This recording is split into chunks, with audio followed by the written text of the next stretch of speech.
హరోహర. ఓం శరవణభవ. భక్తుల గుండెల్లో కొలువై నమ్మిన వారిని ఆపదల నుండి కాపాడే కలియుగ ప్రత్యక్ష దైవం ఆ షణ్ముఖుడు. చిత్తూరు జిల్లా పాకాల మండలం ఊట్లవారిపల్లి గ్రామంలో ప్రకృతి ఒడిలో కొండల నడుమ వెలసిన పరమ పవిత్ర పుణ్యక్షేత్రమే పాలెంకొండ శ్రీ సుబ్రహ్మణ్యస్వామి దేవస్థానం. అసలు ఈ కొండకు ఆ పేరు ఎలా వచ్చింది? శతాబ్దాల నాటి ఈ క్షేత్ర మహిమ ఏమిటి? రండి, ఆ దివ్య గాథను ఇప్పుడు విందాం. పూర్వం ఈ ప్రాంతం పల్లవ దొరల ఏలుబడిలో ఉండటం వల్ల ఈ కొండకు పాలంకొండ అనే పేరు వచ్చింది. ఈ కొండపై ఉన్న ఒక పెద్ద గుండు కింద సిద్ధాచారి అనే భక్తుడు సంతానం కోసం ఈశ్వరుణ్ణి ధ్యానించగా ఒక శుభదినాన అతనికి ఒక కుమారుడు జన్మించాడు.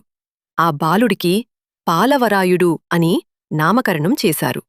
కాని కాలగమనంలో పాలవరాయుడికి 11 సంవత్సరాల వయసు ఉన్నప్పుడే తల్లిదండ్రులు ఇద్దరూ గతించారు. ఆ దుఃఖంలో పాలవరాయుడు భగవచ్చింతన వైపు మళ్ళాడు.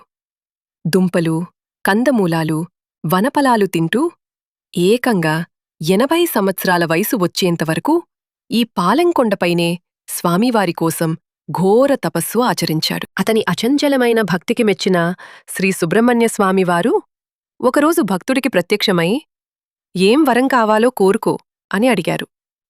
అప్పుడా వృద్ధ భక్తుడు, స్వామీ, మిమ్ములను చూసినా నా జన్మ తరించింది. నాకేమీ వద్దొద్దు. మీరు మీ దేవేరులతో సహా ఇదే కొండపై వెలసి భక్తులందర్నీ అనుగ్రహించండి అని వేడుకున్నాడు. స్వామివారు సంతోషించి ఆ తర్వాతి కాలంలో పాకాలకు చెందిన మేలిపాటి మునస్వామి ఆచారి అనే భక్తుడు తీవ్రమైన కడుపు నొప్పితో బాధపడుతుండగా స్వామివారు అతని స్వప్నంలో కనిపించారు. పాలెంకొండపై ఉన్న సహజ సిద్ధమైన రాతి నీటి గుండం దోన్లోని తీర్థాన్ని సేవించమని ఆజ్ఞాపించారు.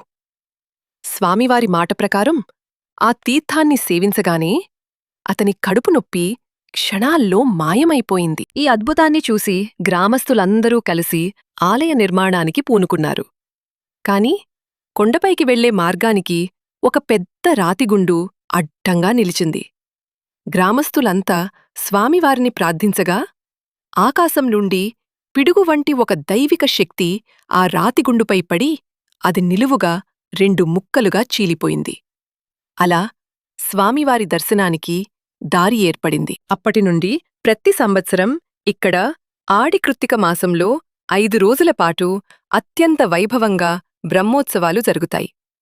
ఈ క్షేత్రాన్ని దర్శిస్తే సకల సంసార దుఃఖాల నుండి విముక్తి లభిస్తుందని, రోగాలు నయమవుతాయని మరియు సంతానం లేనివారికి పుత్రసంతానం కలుగుతుందని భక్తుల నమ్మకం. 1948వ సంవత్సరం నుండి మద్రాస్ బోర్డు ఉత్తర్వుల ప్రకారం దేవాదాయ శాఖ పరిధిలో ఈ ఆలయం ఎంతో వైభోగంగా నడుస్తోంది. మరెందుకాలస్యం? ఒక్కసారి పాలెంకొండను దర్శించండి. ఆ శ్రీ వల్లీ దేవసేన సమేత సుబ్రహ్మణ్యస్వామివారి కృపాకటాక్షాలను పొందండి. శరవణభవ. ఓం శరవణభవ.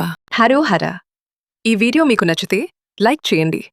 మీ కుటుంబ సభ్యులు మరియు స్నేహితులతో పంచుకోండి.